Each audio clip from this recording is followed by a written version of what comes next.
Le roi Charles III a tiré les leçons de son divorce onéreux avec Lady Diana. Ce serait à ce moment-là qu'il aurait décidé de faire des placements pour rebâtir sa fortune, aujourd'hui presque 2 fois plus importante que celle de sa défunte mère, selon The Mirror. 17 millions de livres sterling, voilà combien a coûté au roi Charles III son divorce avec Lady Di, en 1995.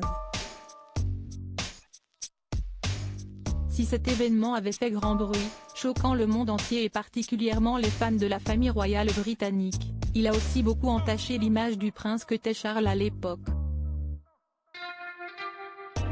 Et fait du mal à son porte-monnaie. Mais celui qui sera couronné roi le 6 mai prochain a aussi tiré des enseignements de cet événement, apprenant à gérer ses finances avec rigueur pour rebâtir sa fortune. Un ancien conseiller de Charles III a ainsi expliqué au Mirror ce dimanche 16 avril 2023 comment son divorce avec Lady Diana l'a conduit à accumuler une immense fortune, aujourd'hui estimée comme presque 2 fois plus importante que celle de sa mère, la défunte reine Elisabeth II, estimée à 370 millions de livres sterling.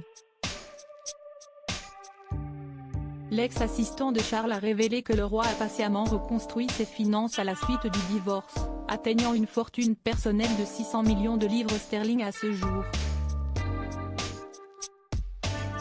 Les investissements judicieux de Charles III. Mais d'où vient cette fortune? Le roi Charles aurait beaucoup épargné et serait moins dépensier que ses frères et sœurs. Mais ce n'est pas tout. Selon la liste des personnes les plus riches du Time, ce sont aussi ses investissements judicieux dans la croissance du duc de Cornouailles qui lui ont permis d'amasser cette fortune. Entre 2012 et 2022, Charles a touché 212,7 millions de livres sterling grâce au duc, qui loue également des biens commerciaux et vend des produits sous la marque Duchy Originals. En héritant du trône, Charles III est devenu le gérant du duché de Lancastre, d'une valeur de 652,8 millions de livres sterling, dont il percevra les bénéfices.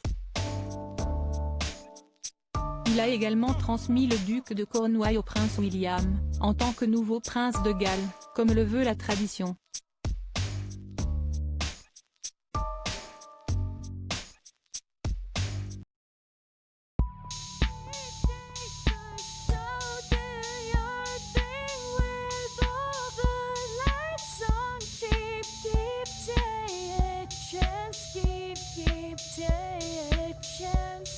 Keep